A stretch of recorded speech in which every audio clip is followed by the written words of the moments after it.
Hello guys, இன்னைக்கு நம்ம பார்க்க போகிறது காட் லெவல் அசிஷன் மான்வாவோட எபிசோட் 70 தான். இது வரைக்கும் சாப்டர்ஸ் வந்திருக்கு. இதுக்கப்புறம் வந்துச்சுன்னா கண்டிப்பாக போடுறேன். அதனால வீடியோக்கு மறக்காம எல்லாருமே ஒரு லைக்கை போடுங்க. ஏன்னா இந்த எபிசோடு உண்மையிலேயே வேற லெவலில் இருக்கும். சரி வாங்க, நம்ம டைம் மிஸ் பண்ணாம எபிசோடுக்குள்ள போகலாம். எபிக்கோட ஆரம்பத்திலேயே அங்கே வண்டியில் போகும்போதும் அங்கே டாங்கியோட ஹஸ்பண்ட் அங்கே சொல்லிங்கன்னே இருக்கான். ஹே லின், நீ என்ன பண்ண இருக்க அது வந்து தெரியுதா? நீ என்ன லாக் பண்ணி வச்சிருக்க. கண்டிப்பா பண்ற எல்லா விஷயத்தையும் நான் சுப்பீரியர் கிட்ட சொல்ல தான் போறேன். அப்படியா? ஏதோ ஒன்று எனக்கு ஆர்டர் வந்துச்சு உன்னை அரெஸ்ட் பண்ணுன்னு. அதனால தான் நான் இப்படி பண்ணியிருக்கேன். அதனால சும்மா நொயின்னு கத்தின்னு இருக்காது, உனக்கு புரியுதா? இப்படி இவங்க பேசின்னு இருக்கும் போது டிரைவர் முன்னாடி லைட்டு மாதிரி ஏதோ ஒரு விஷயம் வருது. அது அத்த செகண்டே டிரைவரோட நெஞ்சிலே பாயுது. அந்த காரும் அப்படியே அவுட் ஆஃப் கண்ட்ரோல் ஆகி சைடில் போய் அப்படியே முட்டிக்குது. லென் எப்படியோ தப்பிச்சிட்டா. ஆமா, நீ என்ன பண்ண இருக்க? எதுக்காக வண்டியை இப்படி ஓட்டுற? நான் முன்னாடி இருக்க விஷயத்த பார்த்து அவ ரொம்ப பயந்து போறா. ஏன்னா டிரைவரோட கதையை அங்க முடிஞ்சிச்சு. இந்த இடத்துல என்ன ஆகுது எனக்கு புரியல. அப்பனா நாங்க ஸ்டக் ஆயிட்டோமா? திடீர்னு கார் மேல யாரோ ஒருத்தங்க நிக்கிற மாதிரி ஏதோ ஒரு சவுண்டு கேட்கும். அத்த செகண்டே டாங்கியோட ஹஸ்பண்ட் அவங்க தூக்குறாங்க. இந்த ஆளை தூக்குறது ரொம்ப கஷ்டமா இருக்கும் அப்படின்னு நான் யோசிச்சேன். ஆனா இது என்னன்னா ரொம்ப ஈஸியா இருக்கு. இப்படி ஆக்சிடென்ட் நடந்துச்சுல, அங்க பின்னாடி வந்தவங்களும் பயங்கரமா கத்துறாங்க. அந்த பர்சனை மரியாதையை கீழே வைங்க, உங்களோட கையை தூக்குங்க, இல்லனா அவ்வளவுதான், உங்களை இங்கேயே மொத்தமா முச்சு விட்டுரும். அட பாரா, டாஷியாவோட நாய்ங்க இவங்களாம் வந்திருக்காங்க. ஆனா இவங்களுக்கு புரியல, இவங்களால பெருசா நம்மள எதுவுமே பண்ண முடியாதுன்னு. நான் நம்மள பாக்குறாங்க, ஆனா அவங்க பின்னாடி பாக்கல. திடீர்னு அங்க மேல இருந்து ஏதோ ஒரு சவுண்டு கேக்குது. மேல பார்த்தா மூணாவதா ஒரு பர்சனை பார்த்தோம்ல, அந்த பர்சன் அப்படியே பாயிறான். மீட்டியோர் ஃபயர் ஹேமர் அப்படின்னு சொல்லி ஒரு அட்டாக்கையும் பண்றான். அந்த அட்டாக்னால வந்த காரை அப்படியே தரமட்டமா அழியுது. அங்க ஒரு பயங்கரமான எக்ஸ்ப்ளோஷன் ஏற்படுது.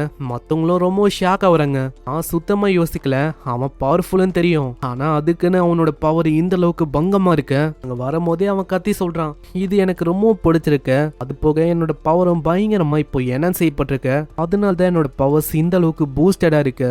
அதாவது சிம்பிளா சொன்னா என்னோட லெவல் 10 தான். ஆனா இப்போ என்கிட்ட இருக்கிற பவர் அது லெவல் 50க்கான பவர். ஆனா பாவம்பா அந்த அபிஷியல் அந்த நாயிங்க உங்ககிட்டயே அந்த அளவுக்கு லைஃப் எனர்ஜி இல்ல. நான் என்ன யோசிச்சேன்னா அவங்க கிட்ட அதிகமாவே லைஃப் எனர்ஜி இருக்கும் அப்படின்னு யோசிச்சேன். ஆனா அவங்க கிட்ட இருக்கிற லைஃப் எனர்ஜி அது 100 இயர்ஸ் கூட ரீச் பண்ணல. அட நீங்க எதை பத்தியும் கவலைப்பட வேணாம், நம்ம ஜஸ்ட் இந்த மிஷனை முடிச்சிட்டா போதும்.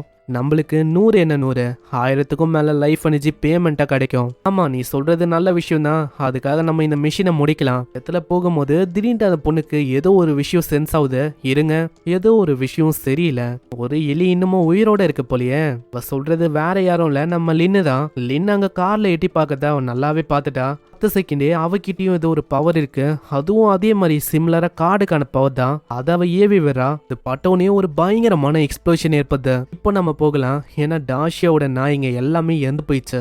போகும்போது அந்த கருப்பா ஹேமரோட இருந்தால அந்த பர்சன் அங்க கேக்குறான், ஆமா என்னமே இப்பயும் குன்சிசியை பத்தி தான் யோசிக்கிற போல. நான் சொல்ல வந்துட்டேன், கருப்பா ஒரு பர்சனை பார்த்தோம்ல, இந்த ஆளு தான் இதுக்கு முன்னாடி குன்சிசி கூட ஏகப்பட்ட வேலையை பார்த்துருப்பான். சொல்றதுலயே உங்களுக்கு புரிஞ்சிருக்கும் அதாவது எப்படிப்பட்ட வேலைன்னு.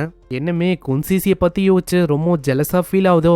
இல்ல அப்படியெல்லாம் ஒன்றும் இல்ல, நான் ஒன்றும் அவளை பத்திலாம் யோசிக்கல. அட என்னமே நீங்க வந்து ஜெலஸ் எல்லாம் ஆக வேணாம், நீங்களும் ரொம்ப சாமிங்க, அதே டைம்ல அடாரபிளாவும் இருக்கீங்க. குன்சிசி அவங்க வந்து எங்களோட பழைய காம்ரேட்ட, அவங்க இதுக்கு முன்னாடி எங்களை ஏகப்பட்ட முறை சந்தோஷமாக்கியிருக்காங்க. அதனாலயே அவங்கள மறக்க முடியல. ஏன்னா அவங்க மூலமா சொர்க்கத்தை நாங்க நிறைய வாட்டி பார்த்துட்டோம். அப்படிப்பட்ட பர்சனை எங்களால எப்படி மறக்க முடியும்?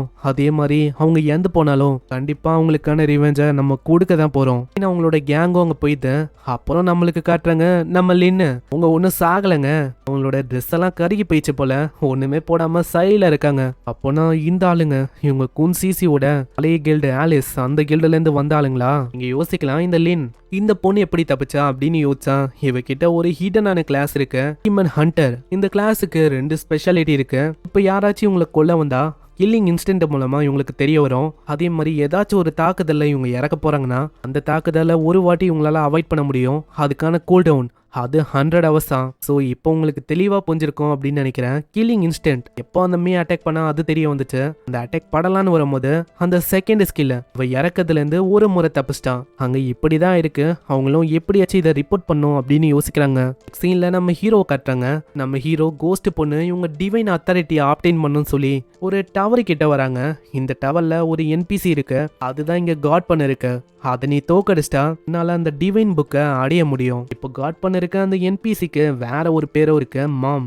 எதுக்காக இதுக்கு மாம் அப்படின்னு ஒரு பேர் இருக்குன்னா, அந்த என்பிசியா இருக்கிற அந்த கார்டியன் அது இதுக்கு முன்னாடி கார்டியனா மாறதுக்கு முன்னாடி இந்த டவர்ல தான் அந்த 2 பசங்களை யாரோ ஒருத்தங்க கண்ணு முன்னாடி கொண்டு இருப்பாங்க. அதனால பாவம் அவங்களோட மைண்ட் அது அன்ஸ்டேபிள் ஆகி ஒரு மாறி ஆயிட்டாங்க. டவருக்குள்ளேயே இருந்து இப்படி நம்ப ஆரம்பிச்சிட்டாங்க. இன்னமும் என்னோட பசங்க உயிரோட இருக்காங்க, இங்கதான் இங்கேயும் இருக்காங்க. அதனால யாரெல்லாம் இங்க சேலஞ்ச் பண்ண வராங்களோ அவங்களுக்கு கொஸ்டின் வந்து கிடைக்கும், சன்னியும் டாட்டரையும் தேடணும்னு. ஆனா உண்மையிலேயே அந்த கொஸ்டின் முடிக்க முடியும்னா கண்டிப்பா முடியாது. ஏன்னா அங்க சன்னும் இல்ல டாட்டரும் இல்ல. ஆனா அப்படி இருக்கும் போதும் நம்ம கிட்ட ஒரு வழி இருக்கு. அந்த என்பிசியை நம்ம நல்லா ஏமாத்த போறோம், அதாவது அட்வான்டேஜா நம்ம பயன்படுத்த போறோம். அந்த என்பிசிக்கு சன்னும் டாட்டரும் தானே வேணும். இந்த கொஸ்டின் முடிக்கணும்னா ஒரு யங்கான மேல் ஒரு யங்கான ஃபீமேல் கண்டிப்பா இருக்கணும். உள்ள போயிட்டு மாம் நாங்க தான் உங்களோட சன், நாங்க தான் உங்களோட டாட்டர் அப்படின்னு சொன்னா போதும், அது நல்லா ஏமாந்துரும். இது மூலமா கோஸ்டோட டிஃபிகல்ட்டியை அது ரொம்ப கம்மியாக்கிடும், நம்மளுக்கு ரிவார்டும் ரொம்ப ஈஸியா கிடைக்கும். அதனால கோஸ்ட் பொண்ணு நான் சொல்ற வார்த்தையை நல்லா ஞாபகம் வச்சுக்கோ. உள்ள இருக்கிற அந்த கார்டியனை பார்த்தா மாம் அப்படின்னு நீ சொல்லணும். உனக்கு புரியுதா? அதனால தான் அந்த கார்டியனுக்கு பேரும் மாம். கண்டிப்பா நான் அதே மாதிரியே பண்றேன். டோரை ஓப்பன் ஆகுது, திரும்ப அவன் சொல்றான் நீ வெறும் மாம் அப்படின்னு சொல்லு, இது விஷயத்த நான் பாத்துக்கிறேன். கண்டிப்பா நான் அதே மாதிரியே பண்றேன். இதுக்கப்புறம் ஃபைனலி அந்த இடத்துக்கு வராங்க. அங்க மேல மாம் அப்படின்னு சொல்ற அந்த கார்டியன் அது அப்படியே வானத்துல மிதக்குது.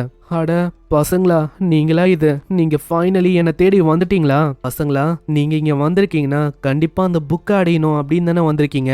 மாம் நீங்க சொல்றது கரெக்டு தான், நாங்க அதுக்காக தான் வந்திருக்கோம். ஆனா மாம் நான் உங்களை ரொம்ப மிஸ் பண்ணேன். ஆனா பசங்களா உங்களுக்கு தெரியுமா நான் எந்த அளவுக்கு உங்களை மிஸ் பண்ணேன்னு? எனக்கும் ரொம்ப ஆசையா தான் இருக்கு அந்த டிவைன் புக்கை அப்படியே உங்களுக்கு கொடுக்கணும்னு. ஆனா என்ன பண்றது, இந்த டவர் ஆஃப் டிவைன் அத்தாரிட்டி இங்க சில பல ரூல்ஸ் அண்ட் ரெகுலேஷன் இருக்கு. ஸோ அதனால நான் ஃபாலோ பண்ற மாதிரி இருக்கு. பசங்களா என்னை மன்னிச்சிருங்க. ஸோ பசங்களா ப்ளீஸ் உங்க மாமோட க்ளோனை அழிங்க, கண்டிப்பா உங்களால முடியும். முன்னாடியில இருந்து நான் உங்களை சியர் பண்றேன். உங்க முன்னாடி ஒரு புதுசா ஒரு க்ளோன் உருவுது, அதுதான் பாஸ் தான். அதோட லெவல் 20 அமரல் கிரேட்ல இருக்க ஒரு பாஸ் இது. ஆமா ஷேடோ, எப்படி நம்ம இதை தோக்கடிக்க போறோம்? இது ரொம்ப பெருசா இருக்கு அப்படின்ட்டு ஒரு நோட்டிபிகேஷன் வருது. வெற்றிகரமா நீங்க மதரோட பிளெஸிங்க அடைஞ்சிருக்கீங்க. அங்க இதை அந்த பொண்ணு பார்க்கும் போது திடீர்னு நம்ம ஹீரோ அந்த ஷேடோ நைட்ஸ் அந்த ஸ்கில்ல ஆக்டிவேட் பண்றான். அங்க ஷேடோ மாதிரி 3 பேர் வராங்க. அந்த ஷேடோவும் படு வேகமா போகுது. 10 செகண்டே அங்க டேமேஜ் மேல டேமேஜா விழ ஆரம்பிக்குது. அந்த டேமேஜை நான் சொல்ல தேவையில்ல, பார்க்கும் போதே உங்களுக்கு தெரியும் அங்க எந்த அளவுக்கு டேமேஜ் ரொம்ப அதிகமா போகுதுன்னு. ஒரே ஒரு ஷேடோ வச்சு அசால்ட்டா அவன் கதையை முச்சறான். அவியஸா இந்த ஷேடோ க்ளோன்ஸ் இதோட பவரும் நம்ம ஹீரோவுக்கு ரொம்ப அதிகமா இருக்கும். அந்த இடத்துல திடீர்னு கோஸ்ட் பொண்ணுக்கு ஒரு நோட்டிபிகேஷன் வருது, நீங்க ஃபைனலி அந்த பாஸா இருக்கிற அந்த க்ளோனை டிஃபீட் பண்ணிட்டீங்க. என்னது? எப்படி? இப்போதானே ஃபைட்டே ஆரம்பிச்சது, அதுக்குள்ள நம்ம ஷேடோ முடிச்சிட்டானா? இத மாஸ்டர் எப்படி பண்ணாரு? இங்க 3 ஷேடோ வேற இருக்கு, எனக்கு புரியல இப்படின்னு இவ பயங்கரமா ஷாக் ஆகுறா. இங்கேயே இந்த எபிசோட முடியுது. ஸோ அவ்வளவுதான், இந்த பாஸ் அவன் டிஃபீட் பண்ணிட்டான். நம்ம ஷேடோவோட பவரை பார்க்கும் போதே சொல்ல முடியுது நம்ம ஷேடோ எந்த அளவுக்கு டிஃப்ரெண்டான லெவல்ல இருக்கான்னு. ஸோ பார்க்கலாம் இதுக்கப்புறம் கதை எப்படி போகுதுன்னு. வீடியோ பாக்குறீங்கன்னா எல்லாருமே மறக்காம லைக் போட்டுருங்க. ஏன்னா நீங்க கொடுக்குற சப்போர்ட்டை வச்சுதான் தொடர்ந்து என்னால போட முடியும். இதுக்கப்புறம் வீக்லி வரும்போது ஒரு 2-3 வாரம் கழிச்சு நான் போடுறேன். நான் அப்பதான் உங்களுக்கு தொடர்ந்து ஒரு 4-3 வீடியோ பார்த்த மாதிரி ஒரு ஃபீல் வரும். அதே மாதிரி கூடிய சீக்கிரத்துல இன்னொரு மான்வாவும் நம்ம சேனல்ல வரப்போகுது, அதுவும் ரொம்ப தரமா இருக்கும். ஸோ மிஸ் பண்றாதீங்க. நான் உங்களை அந்த மான்வாலையும் இல்ல டிவைன் ரிங்ல சந்திக்கிறேன். அது வரைக்கும் சைனரா.